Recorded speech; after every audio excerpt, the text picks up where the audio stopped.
Nation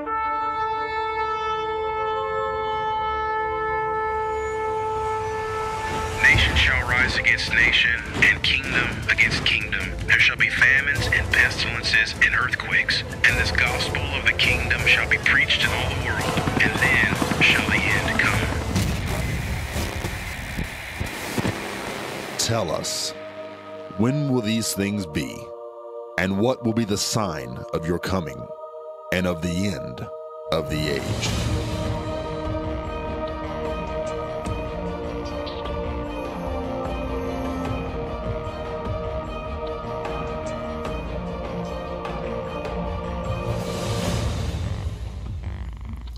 Here's today's prophecy update. The so-called peace process has droned on and on for the last 27 years. The results have always been the same: none. However, it appears with the entrance of Donald Trump, everything has changed. It is becoming obvious that Trump is determined to get results, even if it means playing hardball. Things are developing fast in the Middle East.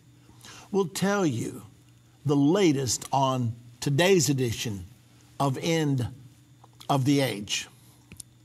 Let me first of all remind you, ladies and gentlemen, that we're talking about the most important prophetic fulfillment in 2,000 years. We're talking about the fulfillment that when it does happen, and it's going to happen, there's no chance it will not happen. It's in the Bible. The prophecies of the Bible always come to pass. When that fulfillment takes place, it will mark the beginning of the final 7 years to the Battle of Armageddon and the time when Jesus Christ will personally reappear on this earth. Now, I know that's a lot to wrap our minds around, but we don't need to forget we're dealing with a prophetic fulfillment of 2,000 years of significance. And we're hurtling straight toward it right now.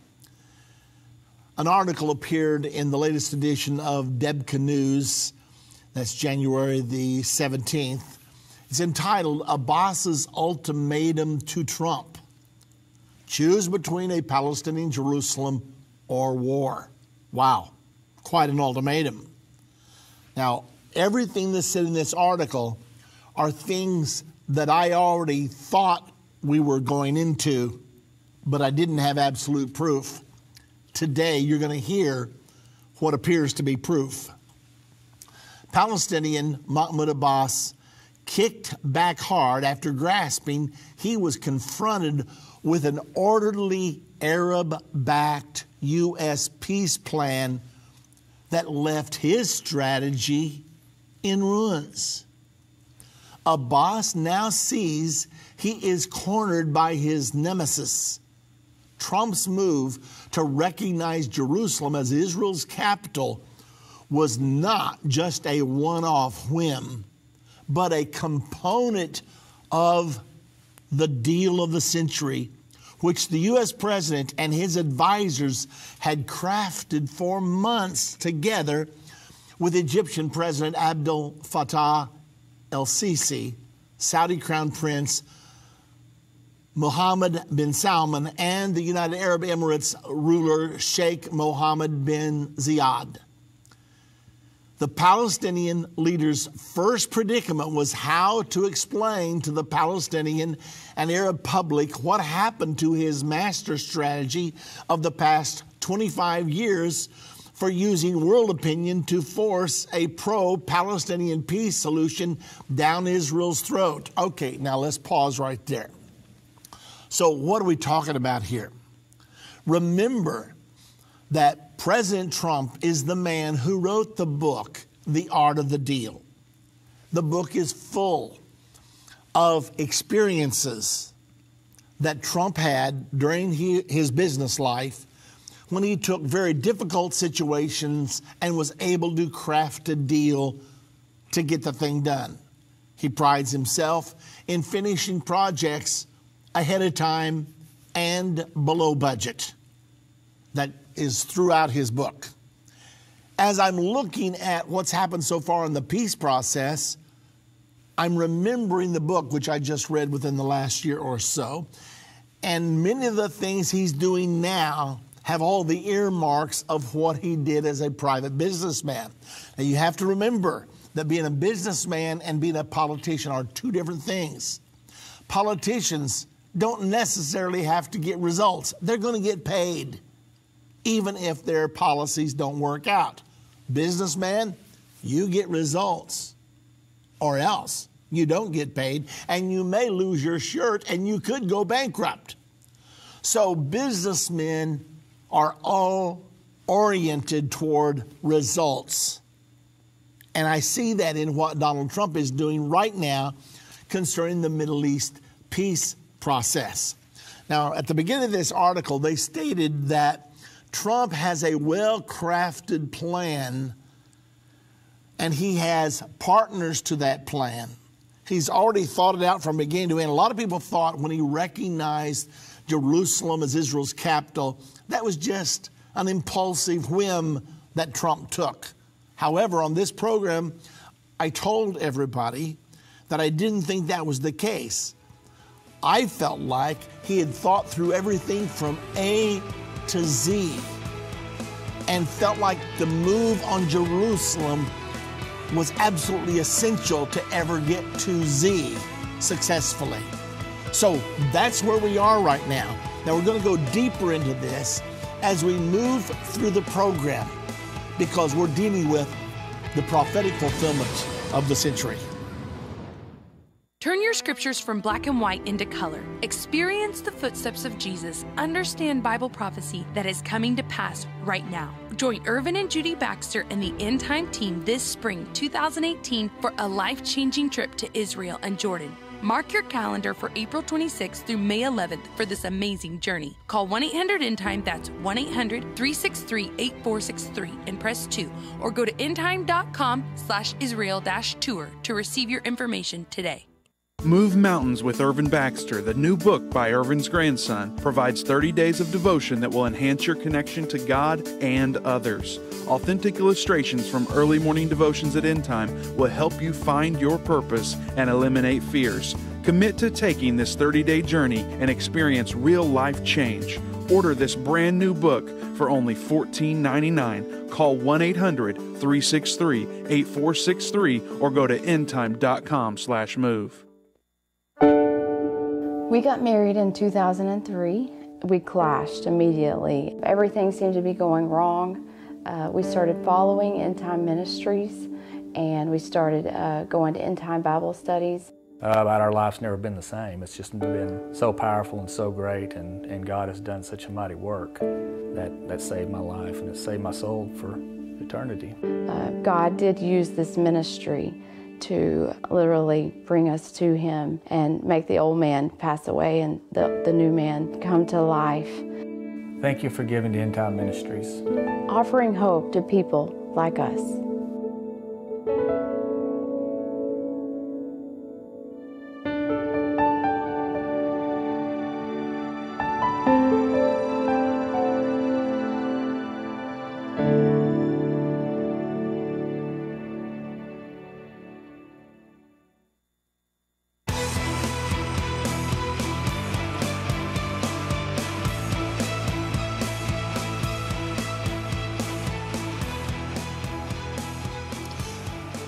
Now, just in case we forget, 1 week after President Trump was inaugurated, he appointed Jared Kushner, his son-in-law, and Jason Greenblatt, his personal attorney for the last 20 years, his two most trusted aides, to go to the Middle East to start working on the deal of the century, or what he called the ultimate deal.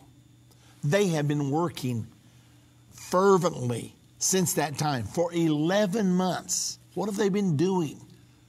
I mean, in the first 7 months, they met with Mahmoud Abbas, the head of the Palestinians, 20 times, back and forth, until finally they created a big storyboard. This is what we're dealing with on the Palestinian side. This is what we're dealing with on the Israeli side. This is where the rest of the Arabs stand. and they painted a big picture. And then they calculated, where do we want to end up, and can we get there from here? Well, when they put the whole picture together, like I mentioned on a previous program, they looked at all of the factors and decided probably all of them could be solved except one. And that was the Jerusalem issue. Because the Jerusalem issue is not a practical or well thought out issue. It is emotional and spiritual and very deep in the heart and the soul, especially of the Jewish people. They say, we will never surrender it, ever. We'll die first. They signed the Jerusalem covenant in 1993. They entered into a covenant together, and that covenant is on display on the main floor of the Israeli Knesset. Now, the Palestinians, they basically want it because the Jews want it. They've never had that as their capital. It's been Israel's capital for the last 3,000 years. So when you weigh all this together, Trump looked at that and said, this is what can sabotage the peace deal. And if I'm going to put political capital into this effort, if we can't solve this, we're wasting our time. So he decided to take Jerusalem off the table. That's the one thing that can stop us from getting this deal that nobody's ever has been able to get. Everybody's tried. Everybody has failed. So on December the 6th, he announced that the United States was moving the embassy to Jerusalem and that the U.S. was recognizing Jerusalem as the capital of Israel. Well, this obviously caused all kinds of uproar. The Palestinians have been kicking and screaming and throwing fits and calling meetings at the UN Security Council, calling meetings at the UN General Assembly, making threats, making speeches. That's what's been going on. However, before this ever broke in all of its fury, President Trump had made his first foreign visit to Saudi Arabia. He had established strong relations with the new leader of Saudi Arabia, Deputy Prince Salman. He spoke to 50 Sunni Arab leaders while he was there. He established a strong relations with them. The head of Egypt was there. The head of Jordan was there. It looked like everything was coming his way. So he's been talking behind the scenes to the head of Saudi Arabia, the head of the United Arab Emirates, the head of Egypt, the head of Jordan, saying, this is the only way we can get to Z from A.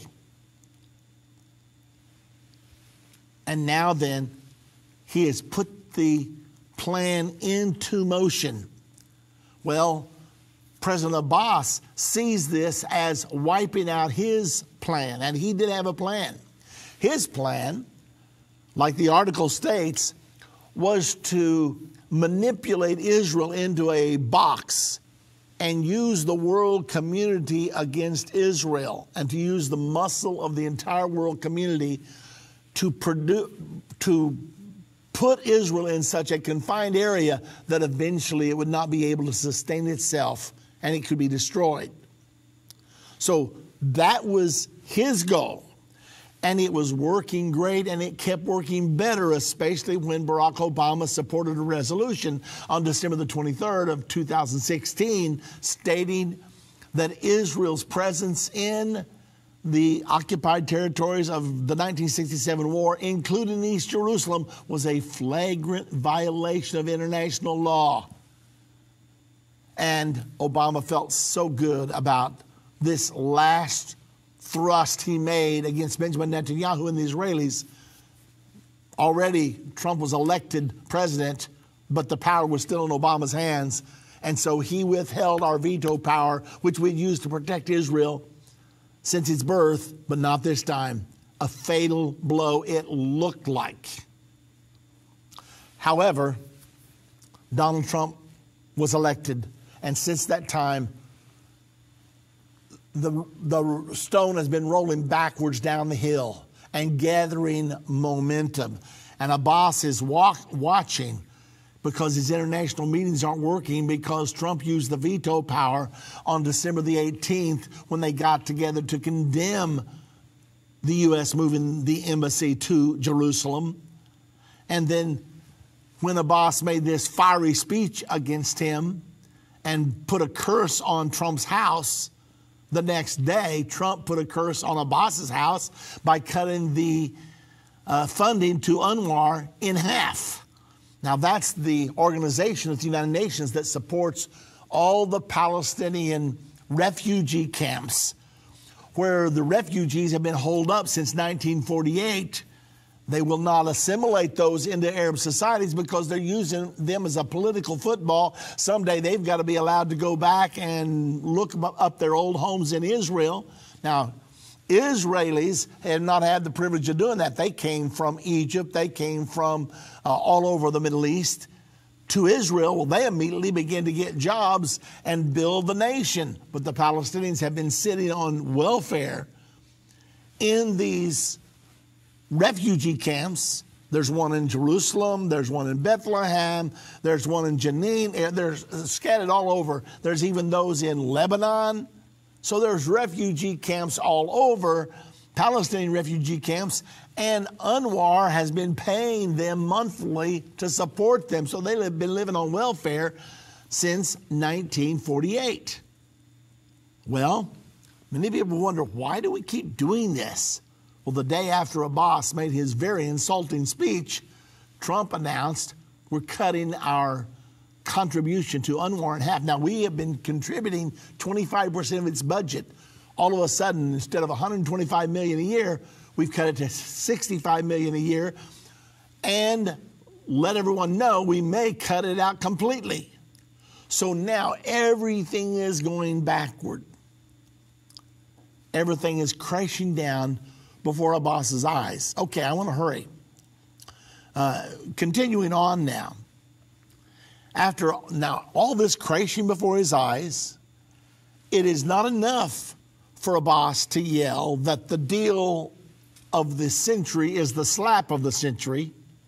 Here and there he may find international pro-Palestinian stalwarts, but the doors are slamming shut as funds for UN bodies and NGOs dry up, because not only is Trump canceling funds, but so's Saudi Arabia, so's the United Arab Emirates, some of the biggest supporters of Palestinians. And all of a sudden, they can't write checks anymore. The pressures, you know what financial pressure does? It gets your attention like nothing else. Even the Europeans, who dislike Trump and sympathize with the Palestinians, are beginning to think twice about sticking to a blunt line against the United States and Israel. They are reluctant to buck the two allies, the partners, the oil-rich Saudi and Emirate rulers, a luxury that they can ill afford in these times of profound economic decline. I mean, when you buck Saudi Arabia, you buck the United Arab Emirates, both oil-rich entities that Europe purchases from, plus the United States, the most powerful economic engine on earth. When you do all of that, you got to think, are the Palestinians worth this? That do nothing but suck the lifeblood of all of us because they've been on welfare since 1948. Okay.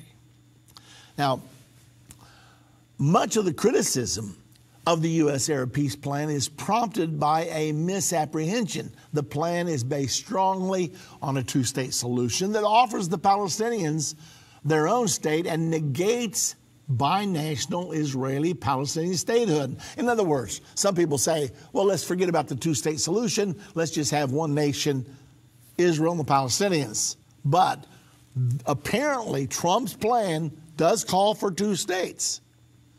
But the contours are different from any former peace proposal.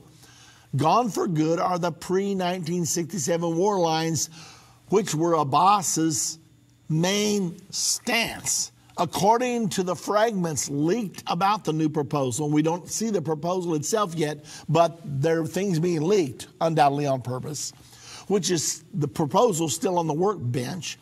This Palestinian state would rise on territory currently governed by the Palestinian Authority in Judea and Samaria. They right now are governing 98% of the Palestinians in Israel. Most people don't realize that, but Israel's already turned over the eight major Palestinian cities in the West Bank area to the Palestinians. I know, I go there.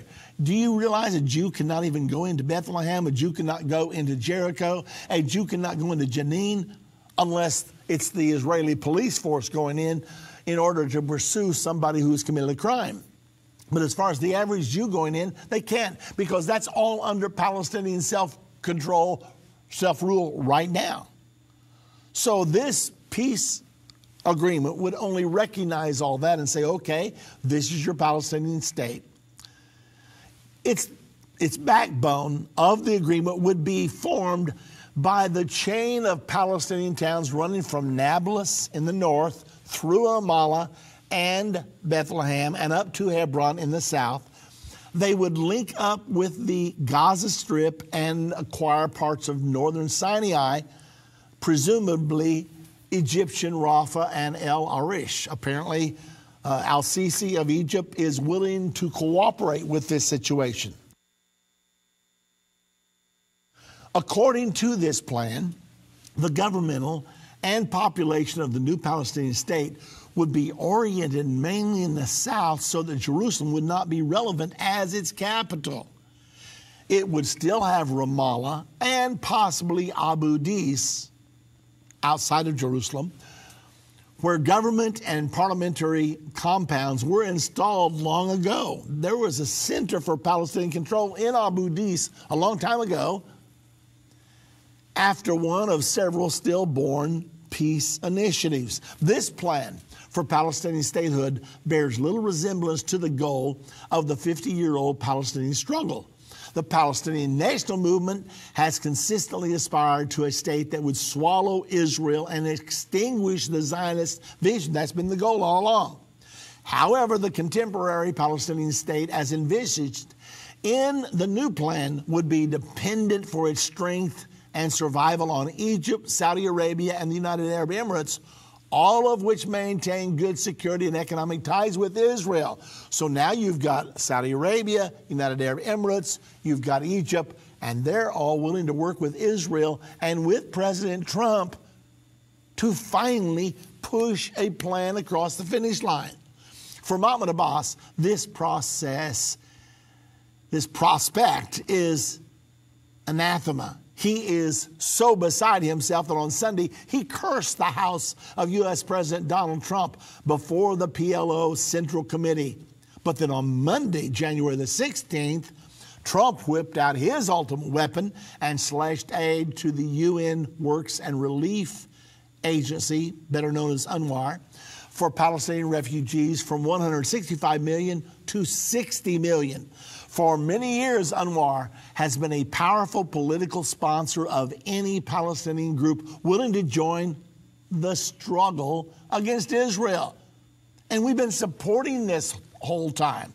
That's almost insane. Its personnel were flush with funds paid in as dues by UN members, unlike the often cash-strapped Palestinian Authority in Ramallah. Trump therefore decided that the key to getting the U.S. Arab peace plan on its feet would be to cut off the flow of cash to its opponents. It is a little-known fact that he was joined in this endeavor by the Saudis, the Emiratis, and even Qatar, all of whom started some weeks ago to staunch aid funds to the Palestinian Authority. The Palestinian Authority and its chairman, Mahmoud Abbas, therefore find they are being squeezed into a U.S. Arab blockade, which leaves Abbas with three options.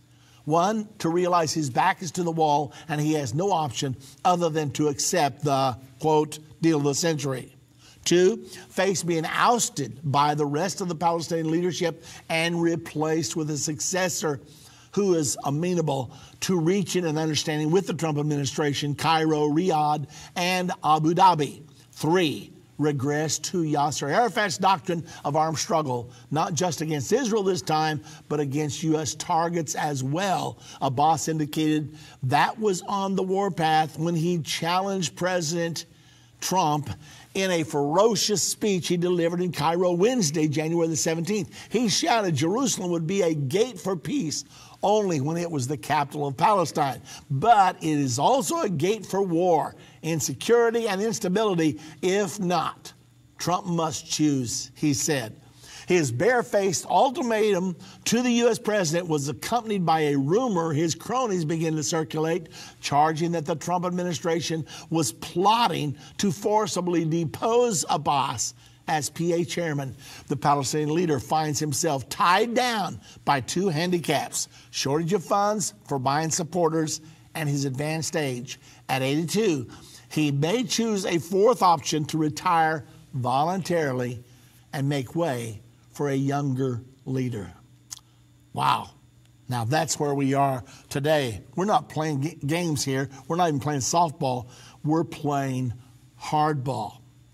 Okay, a couple of things let's do. Number one, I'd like to ask you to prepare yourself for the peace deal that's coming, which will trigger the final 7 years. I would like for you to become one of those who understands this from A to Z, and we already have a path for you to run on. It's called the Jerusalem Prophecy College. Simply go to JerusalemProphecyCollege.com and there create an account and you can enroll. There are 11 semesters that will prepare you. You will become more equipped to understand Bible prophecy and all these issues I'm talking about today than 95% of the graduates from theological seminary. You'll be able to write letters to the editor. You'll be able to appear on talk shows. You'll be able to talk to your churches, to your neighborhoods, to your family, everything. We got to get ready. The Bible says in this time just ahead, they that understand among the people shall instruct many. We're forming the end time 1,000. We want 1,000 people. We're already up to 750. Jump on board. Go to JerusalemProphecyCollege.com. It is going to be really something else. Now, I've got another special project that I may talk to you about in our next session. So don't go anywhere. Stay right with us. What an incredible development we're watching today.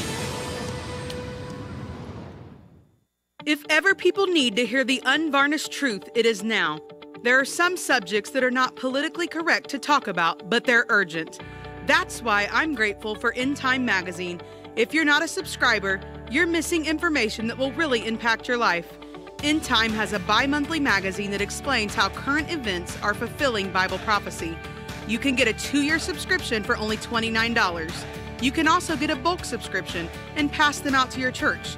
We have gotten reports that End Time Magazine has caused spiritual awakenings in churches when they see the prophecies being fulfilled right now.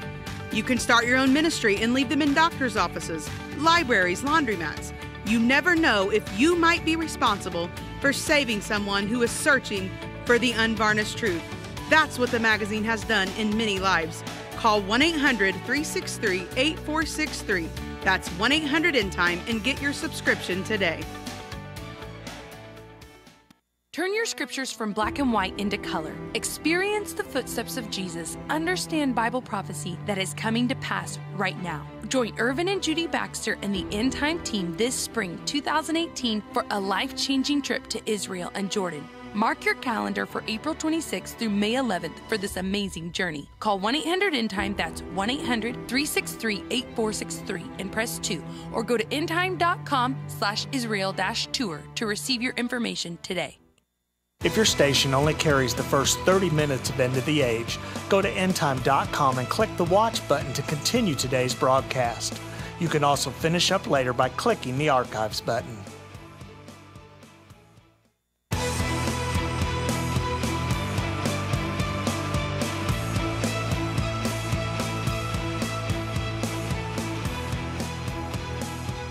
I hope you were able to stay with us through the break, because I've got a couple of things I want to talk to you about. First of all, we are gearing up for the final 7 years here at End Time Ministries. One thing we're doing, we have enrolled all of our staff members here. We have 35 employees here, and all of them are now enrolled in the Jerusalem Prophecy College, just like I'm asking you to do. we are going through one lesson every morning as part of our devotions. And we're making great project. Oh, by the way, I haven't been through these lessons for a long time, since I made them actually.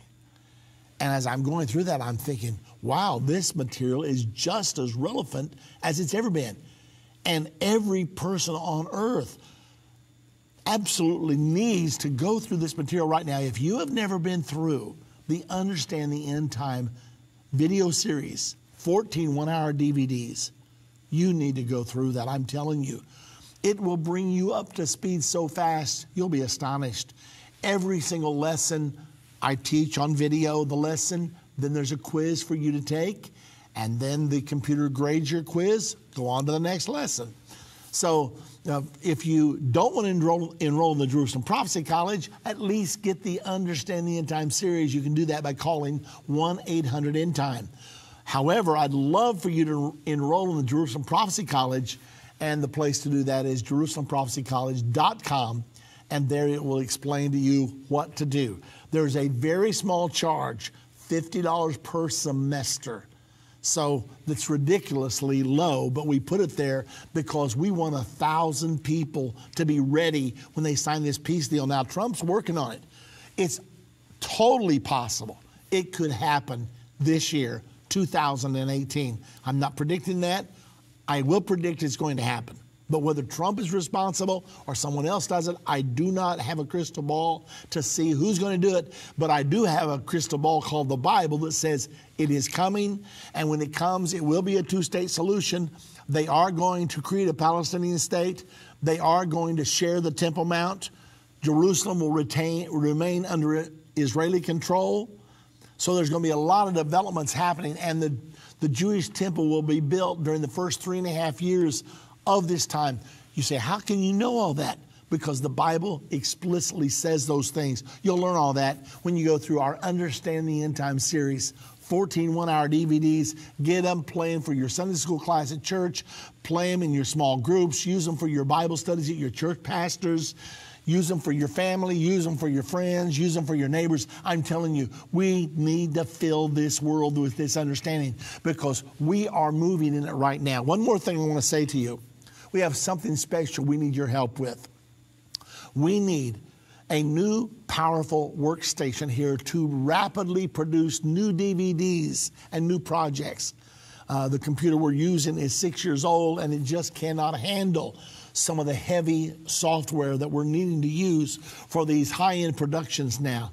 We had one of our partners tell us, he found out it was going to cost us $12,000. He said, I'll tell you what, if you can match it, I'll give $6,000. All I ask you to do is get our partners to give the other $6,000.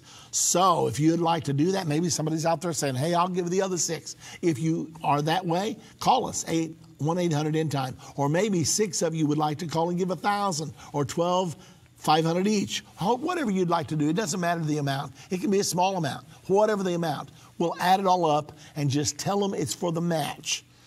So important. We need this powerful machine that we're going to use. We're getting ready in many other areas, but this is the hardware that we need. So if you'd like to help us with it, we have a match on the table for $6,000. We just need the other $6,000. So if you'd like to join up and make that possible, we need it, and we need it immediately. So please help us. Call 1-800-END-TIME. You've always come through for us, and I appreciate you so much. Thank God for what you do. Okay, now before we come to the phones today, I want to give you just a little bit more information. And that is another article appeared in the Jerusalem Post just, when was it? Yesterday. It's entitled, Abbas, Jerusalem at the Gate of Peace and War. Trump must choose. Palestinian Authority President Mahmoud Abbas on Wednesday used fiery rhetoric to slam U.S. President Donald Trump's changes to American policy on Jerusalem. Jerusalem is the gate of peace and war, and Trump must choose. Now, when Abbas says Jerusalem is the gate of peace and war, he knows what he's talking about, because the Bible teaches that Jerusalem is going to be the issue that triggers the invasion of Israel at the time of the Battle of Armageddon. So he's saying the truth, even though he doesn't understand the prophecies of the Bible. Now, Abbas made these statements at a conference at Al-Azhar University in Cairo, referring to the American president's decision on Jerusalem as sin. He says Trump committed sin. If Trump committed sin, God committed sin, because God said, what's it been? 3,500 years ago, I will put my name in Jerusalem. Now the U.S. joins God and says, we're putting our embassy in Jerusalem. We're recognizing Jerusalem as Israel's capital. Well, if Trump sinned by doing that, then God sinned by doing that. Anyway, the Palestinian Authority president has said he wants the establishment of a multilateral framework for the peace process along the lines of the P5+1 and Iran nuclear negotiations. In other words, he wants to take the big five from the UN, plus Germany, that negotiated the nuclear deal in Iran, and use that to run the peace process. However, Israel has said it will only work with the U.S. as a sponsor for the peace process. Israel does not trust the United Nations, and rightfully so. The UN always votes against Israel. America is the only thing that has guarded Israel against the United Nations over the last many, many years. Now, Abbas added that Palestinians are facing a great conspiracy. Listen to this. Abbas said in his speech, Palestinians are facing a great conspiracy that dates back to long before the Balfour Declaration in 1917. So this conspiracy, according to Abbas, has been going before 1917, and here we are 100 years later. Here's what he went on to say. We are confronting a great conspiracy. It is a colonial conspiracy to plant a foreign body in Palestine for the benefit of the West, he said. Oh, so we founded the nation of Israel so that we could have a foothold in the Middle East, to give us power against all of the Muslim countries all the way around the Middle East. Now, this is the way he sees it. He doesn't believe that Israel's there to give a homeland for the Jewish people, or because God said that would be their promised land. He says this is all a conspiracy of the West, so it can create a power center and a beachhead in the nation of Israel. In a speech earlier this week in Ramallah, Abbas said Israel is a colonial project that has no relationship to Judaism. Okay, now those are just some more of the things that are being said.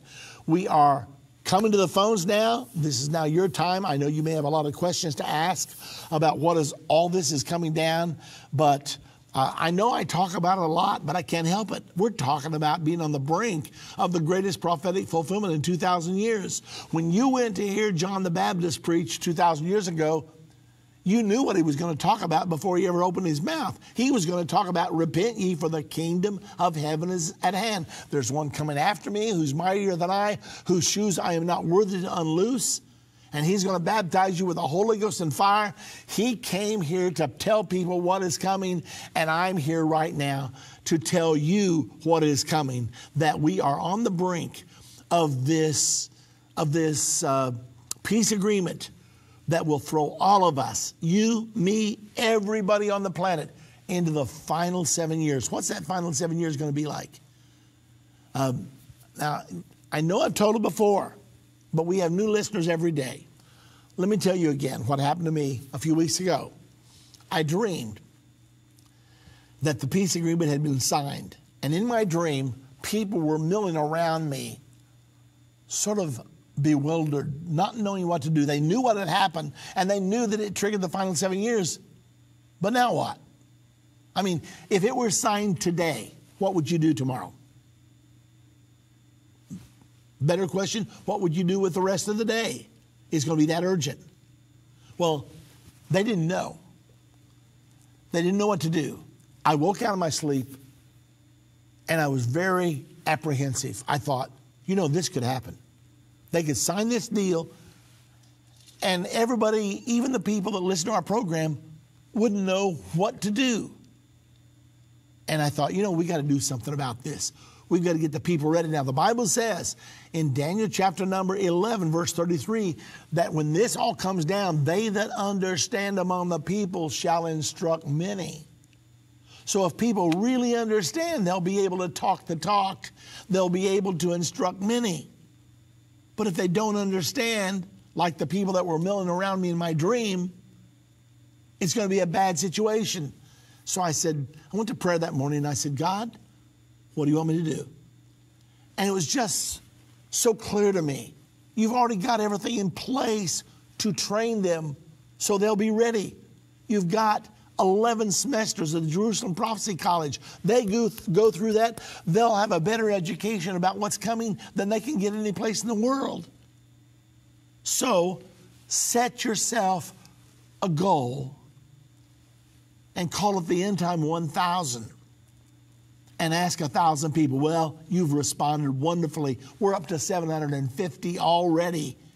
If you're not yet a part of the End Time 1000, now let me tell you, yeah, this is going to be some work, but you're going to enjoy it every step of the way. What you'll do, you'll join, and then you'll have access to all my videos, 183 hours of them. You'll be able to go through all these videos, and there's a quiz at the end of every one. It's not a difficult quiz. It just makes sure that you got the material, that you are really learning, not just going through it. And then the computer grades your quiz. You go right on to the next, right on to the next. And all of you, and by the way, our computers will keep track of who completes everything. And when you complete all 11 semesters, and you can go fast if you want to. Some people are going one lesson per day. When you get done, you will be a part of the End Time 1000. You'll be primed, educated, equipped, qualified, ready to go. So here's what you do. Go to JerusalemProphecyCollege.com, create an account, get started. Hey, let's go. We got to do this because I don't know how much time we got left. We may have 3 months left. We may have 6 months. I'm not sure. Could it be 2 or 3 years? I suppose it could be. But everything looks like it's staring at us right now. Okay. Let's get to the phones now. We're going to have to move quick. Do I have time? Let's take one at least before the break. Let's go to Karen now from Arkansas. Hi, Karen. Happy Thursday, Brother Baxter. Thank you very much. Okay, I am hearing more and more about Christian socialism, how Jesus was, quote-unquote, a socialist. And I know that's not correct, but I was going to get your thoughts and your opinion on that. Thank you. And by the way, if I run out of time, I'll continue my discussion after I get back from the break. But Jesus was not a socialist because what did he say? He gave to 3 different people a talent and said, I'm going to a far country. When I come back, show me what you've earned. One gained 10 talents, another gained 5, and one buried his in the backyard. And we're going to see what Jesus did about the person that did nothing with what he had entrusted with him as soon as we get back from this break. It's an important point, important question that Karen has asked. Christian socialism, yes, it's on the rise. It's being pushed by most global leaders. We'll talk about it some more when we get back. The nation of Israel, God's chosen place from the beginning of time. It's no coincidence that strife, conflict, and rumors of war follow it every day. We believe America's destiny is to aid the nation of Israel and Jewish people around the world. This is something we are passionate about. End Time Ministries is partnering with the Jewish Agency for Israel and outreach to assist Jews to find their way home. Your gift will greatly impact America's God-given destiny to join with the Jews so they also can have full understanding of Bible prophecy and what is just ahead. Become a partner today. If you are unable to donate financially, please continue to pray for America's direction on helping Israel and its calling to assist God's chosen nation. The Bible predicts there is another Jewish Holocaust just ahead. Persecution against the Jews will take place. Help today by donating any amount to save the Jews by calling 1-800-ENDTIME or go to endtime.com right now.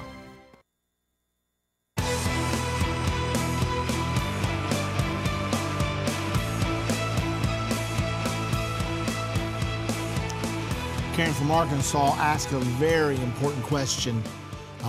She's hearing a lot about Christian socialism, and she is, because, for one thing, Roman Catholicism is a big supporter of Christian socialism. This present Pope has pushed it like no other. He continually bashes capitalism, calls it the liquid economy, and he continually endorses socialism. And they all say Jesus was a socialist. However, when Jesus told the parable about the man that left talents with a man that had, in one particular parable, one man had 5 talents, one 2 talents, the other 1. When the keeper came back a year later, he said, "What have you done with your 5 talents?" The man said, "I put them to work, and you've gained 5, now you have 10. And the master said, "Well done, thou good and faithful servant." And then the next one had been given 2, and he gained 2 more, and he had 4. He said, "Here it is." And the master said, "Well done, thou good and faithful servant." But to the one he only gave 1. When he asked him, "Where's my return?" And the man said, "Oh, I knew you were an austere man, taking up where you do not sow, and I was afraid. So I wanted to make sure I didn't lose anything. I went back in the backyard, and I dug in the ground, and I buried it in a napkin. And now here it is." And he presented back to the master the 1 talent he'd been given. And the master was angry, wroth, and said, "Bind this wicked and slothful servant and cast him into outer darkness." He said, "At least you could have put it in the bank and got some interest. You did nothing." And he said, "Furthermore, take from the one who has the 1 and give to the one that has 10, and he will have more, because he'll do something with what I give him." So that doesn't sound much like socialism, does it? Socialism says take from the successful and give to those who do nothing. Now, I don't want to be misunderstood.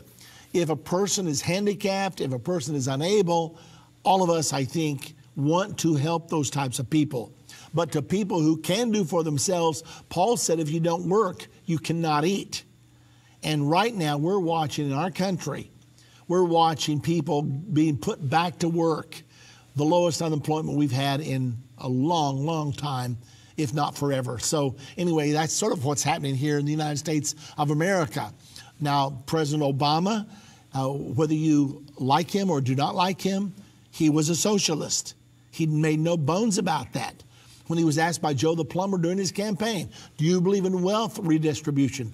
which is the number 1 plank in the platform for international socialism, President Obama said, "Well, I do believe that we need to pass the wealth around." And he endorsed the climate change resolution, which the soul of that was wealth redistribution. So as far as socialism being Christian, it's simply not, because Paul said, if you don't work, you can't eat. Now, everybody retreats to this point where they came together and they were so filled with zeal to evangelize the world. People sold properties, lands, and presented to the apostles so they could distribute it. The Bible says they had all things in common. Now, they did that. We may do that again when this final 7 years hits. But it will be voluntary. It will not be mandatory. When you have socialism, you hold a gun, the gun of government, to a guy's head and say, "Give me what you've got. I'm going to give it to this person over here." So that's socialism. Now, what they did there, they did voluntarily. When you voluntarily share what you have with others, that's a noble thing to do. When the government forces you and takes from you and gives to somebody else, that's socialism. And that always ends up in disaster, as it has in the Soviet Union and as it is right now in Venezuela, as it is in many other places. Socialism simply does not work. Okay. Let's go now to a Facebook viewer, Robin. Robin wants to know, why do you endorse a non-Christian political figure, President Trump? First of all, I don't endorse President Trump. I do endorse many of the policies that he's presently carrying out. I certainly do not endorse his language. If he's rude, I don't endorse that. I don't believe in being rude. I don't believe Christians should be rude. If he is braggadocious, I don't believe Christians should brag and boast. If he is cursing, I don't believe Christians should curse. So I don't endorse President Trump. Do I endorse free enterprise and freedoms? Do I endorse him attempting to bring our country back to a semblance of sanity, where people aren't forced to do business with homosexuals? Now, that doesn't mean I wouldn't do business with a homosexual. I would not bake a cake for a homosexual and say, happy wedding, Bob and Dick. I would not do that because I can't do that. God hates homosexuality. Now, would I treat them rudely? No, I would not. I don't believe that that's right either. So just to answer your question shortly, Robin, no, I don't think we could endorse the things that President Trump does wrong or any other politician does wrong. However, you know, King Cyrus was a heathen king, did not believe in the God of Israel, at least for a while. And yet God used him mightily to help Israel to go back to Jerusalem to build their second temple. So what's happening right now, it looks like to me that God is using President Trump sometimes. I absolutely believe God used him to recognize Jerusalem as our capital and to move our embassy there. That's an act of God. Now, whether Trump is doing it for spiritual reasons or whether he just did it because he thought it was the right thing to do, I can't read his mind. I don't know the answer to that. Okay, that's all I got to say about that. Let's go now quickly to Victor from California. Hello, Victor. Hello, Brother Baxter. Can you hear me? Yeah, what's on your mind? I just wanted to check on your comment if you had seen the video that was yesterday with the Jerusalems that had went to the Temple Mount, the 42 that were there praying, and I know that's not the norm, and then they were... I was wondering if you could comment on that. Yeah, I did read one small article about it, and I didn't know whether they were praying or not. I suspected they were. And right now, there is a rule on the Temple Mount that Jews are not allowed to pray there. They can visit, right, but they cannot pray. Now, the rule is wrong. Nevertheless, so they went up there, they violated the rule, and if you do that, you will be arrested. The only people allowed to pray on the Temple Mount are the Muslims. Now, this is a travesty because God said, this is the place I will put my name there forever. And yet, Jesus' name does not rule there at all. Allah's name rules there. Muhammad rules there. So the rule is wrong. Nevertheless, if you go there, the Jews, when they went up there, if they prayed, they knew they were going to be arrested. So the Arabs, they watch you when you go up. I go up there twice a year. And they come and they watch me. They listen to what I'm saying. If I say something funny and all of our people laugh, they'll come over and say, be quiet, no laughing. I mean, they think it's unspiritual to laugh. Or no clapping. You're not allowed to clap up there. So it's a very tightly controlled situation up there on the Temple Mount. And so that's probably what happened. I hope that's the best I can tell you. All right, thank you. Okay, let's go now to... Let's go to Lola, calling from Georgia. Hello, Lola. Hello, Brother Baxter. God bless you.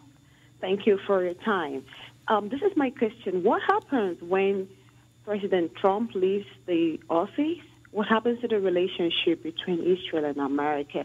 Because that's my fear. I was really happy when I saw everything he's been doing regarding Jerusalem. I personally don't endorse some of his languages, but I know God uses him, and I'm so happy. But my question is, what happens to the relationship between Israel and America when he leaves the office?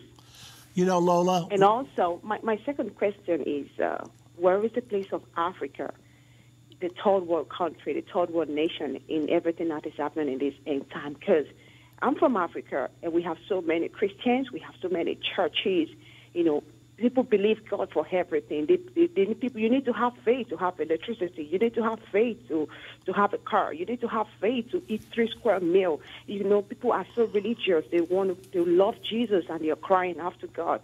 Where is their place in this end time? Lola, let me answer you quickly because our time is running short. Okay. We've all had the same questions you have about the future of Israel. All we know is what the Bible tells us. In Revelation chapter 12, verse 14, it states that the eagle, the United States, is going to protect the woman with the 12 stars about her head. That's Israel. The 12 stars symbolize the 12 tribes of Israel. That the United States is going to protect Israel all during the Great Tribulation, which appears to mean then that we will stand with Israel all the way through, because many of us have wondered, okay, great things are happening, but what if we elect someone else that reverses things again? It looks like the U.S. will remain faithful to Israel all the way up to the end. Exactly what happens during the Battle of Armageddon, I don't know, but it specifically says in Revelation 12:14 that she will be protected by the eagle for time, times and a half a time, which is biblical terminology for the final 3.5 years. So that's a good thing. Now, as far as Africa goes, the Bible doesn't specifically refer to Africa that I know about, but I will tell you this. Anybody who walks with the Lord, God knows exactly where they are. The Bible says He knows our downsittings, our uprisings. He knows our thoughts while they're yet afar off. And He said, I will never leave you. I will never forsake you. So no matter where a person is in the world, if they walk close to God and are a Spirit-led person, God is going to protect them wherever they may be. That's the best I can tell you about that, Lola. Thanks a lot for the call. Let me get to another caller or two here before we run out of time. Let's go now to Brett calling from Texas. Hi, Brett. Hi, Irvin. Thank you for taking my call. I'm not sure if you'll have enough time to answer my question. I wanted to share with you a revelation I had about a month ago, and I wanted to know your thoughts on it. I was listening to Dave Robbins. It was on my podcast, and he was teaching the post-tribulation rapture. Well, I had listened to it about 6 or 7 times in a row, and about halfway through the 7th time, I really felt like God spoke to me, and it wasn't relevant to the post-tribulation. And I felt like He said I didn't only shorten the days, but the years too. And there was an emphasis on the word years. And so I knew He was speaking of the 4 trumpets. So immediately I began researching and studying the 4th trumpet and trying to find out what He meant. Now, I don't know if you remember, but it was a couple weeks ago back in Garland, you were doing the End Time Conference. And I came up to you afterwards, and I slipped you my notes, and I was wanting to know if you had a chance to look at them. Yes, I did look at those. I'd like to know what your thoughts are on that. Well, I looked at them, and I don't recall everything that was in there right now, Brett, so I'm sorry I can't comment about that because you caught me by surprise. I haven't been down that road for quite a number of days now, so I cannot tell you right off the cuff about that. But as far as the 4th trumpet goes, here's what we know for sure. We know the 3rd trumpet sounded in 1991. The 3rd trumpet sounded in 1986 with the Chernobyl accident. We know the 5th trumpet sounded in 1991. The 4th trumpet is between the 3rd and the 5th. So I believe it has to happen between 1986 and 1991. I do believe the 4th trumpet sounded with the fall of the Berlin Wall. And I believe that's when everything speeded up as we move into the New World Order. That's the best I can tell you, and I'm sorry to cut you short, Brett, but I'm totally out of time, and so I can't go any further. Thank you very much, though, for the phone call, and I'll try to look those notes up again if I still have them, and maybe I can answer you better the next time. Right now, though, we're almost wrapping up. Again, a special project on the table. We need this workstation yesterday, and one of our wonderful partners said, I'll pay half of it if you'll raise the other half as a matching grant. So he said he'd give us $6,000. Would you be willing to give the other $6,000 or contribute to that? If so, give us a call. The number to call, 1-800-IN-TIME.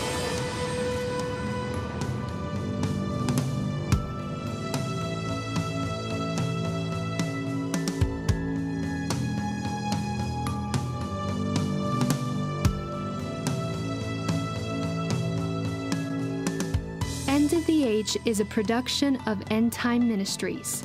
This broadcast will be available on our website, endtime.com, in the archives section. On our website, you'll also find more information about how current events are fulfilling Bible prophecy. To reach our operators, call 1-800-END-TIME. That's 1-800-363-8463. End Time Ministries is partner supported. We would like to say thank you to our partners who made this broadcast possible. To do what Matthew 24:14 said, to reach the world with the gospel of the kingdom.